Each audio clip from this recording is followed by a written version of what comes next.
Ini ada depot Pak, yang RO. Lokasinya di Raja Ampat sini. Jadi dari air sumurnya ini, dia di blok 1 filter, baru tabung FRP 2, 1 filter lagi, baru masuk air baku Pak. Air baku sini. Yang dari sini, air bakunya, nanti pakai 3 tabung lagi Pak. 4 filter, baru masuk ke setengah jadian sebelum masuk mesin RO. Cuma sebelum masuk tabung yang 3 ini, ada 1 filter lagi yang bening, yang 10 mikron. Airnya berlendir sekali Pak. Jika kita mendengarkan laporan tadi, maka kita dapat melihat dengan jelas bahwa filter yang digunakan sudah cukup. Airnya berlendir, TDS-nya 230, dan karena airnya berlendir, makanya filter media tank cepat sekali tersumbat. Mari kita tata kembali sistem filterisasinya supaya benar dan efisien dalam sistem pengolahan air untuk bisnis ini. Air berlendir disebabkan oleh jamur atau ganggang yang biasanya tumbuh di daerah sekitar pantai. Untuk mengurai jamur atau ganggang ini, kita harus menggunakan klorin.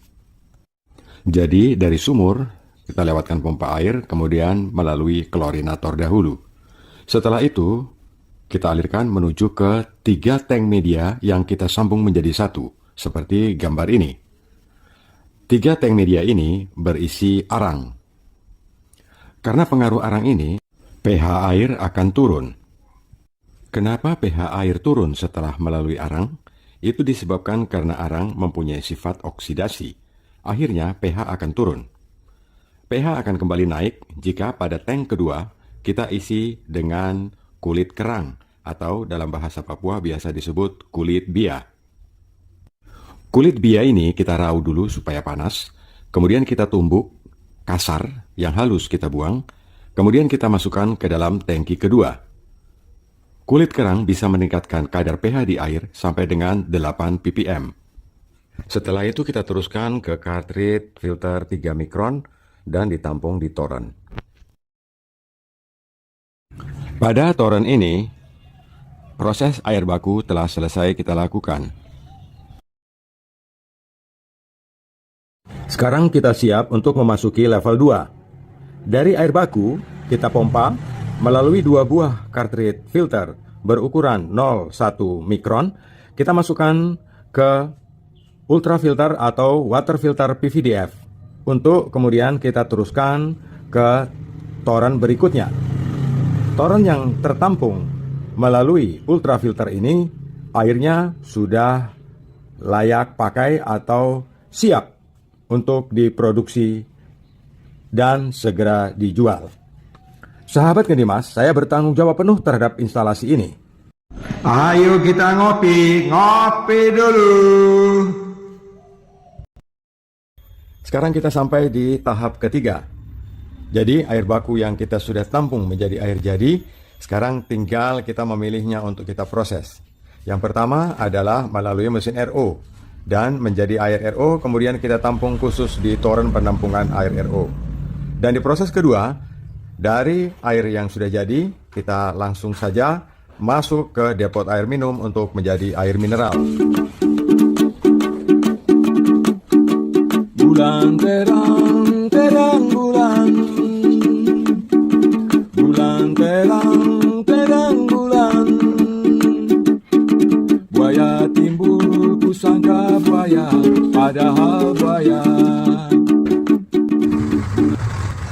Pace, om-om dan sobat semua, itu tadi bantuan saya untuk kita semua bisa memperbaiki kita punya sistem pengolahan air yang ada di kampung. Dan saya berharap bahwa video ini dapat membantu dan menolong semua saudara-saudara yang ada di tanah Papua. Dan saya berharap bahwa kamu semua mau nonton saya punya video ini sampai selesai supaya kamu semua jadi pintar. Sebab kalau kamu semua tidak bisa bikin sendiri, kamu panggil orang untuk datang terus, akan semakin mahal biaya operasionalnya. Nah, dengan video ini, mudah-mudahan bermanfaat buat Pace dong, om-om dong, sobat-sobat dong, semua di tanah Papua. Sekarang kita orang bahas bagaimana caranya untuk memperbaiki, merawat, atau membersihkan filter-filter ini. Kita ikuti video lanjut. Tiap bulan jangan lupa isi klorin 1 tablet di dalam susu. Karena dia punya air itu balendir, jadi jangan lupa untuk ganti arang ini 3 bulan sekali. Harus buka, kasih keluar, ganti, baru isi baru. Sebab lendir itu tidak bisa hilang dari arang. Untuk tangki yang isi kulit bia ini, cukup di backwash saja. Kalau dia punya pH masih bagus, tidak usah diganti. Cartridge filter 3 mikron harus dicek setiap bulan. Kalau sudah parah dan kotor, harus diganti. Untuk 2 filter cartridge itu, ukurannya 1 mikron, kamu ganti setiap 3 bulan.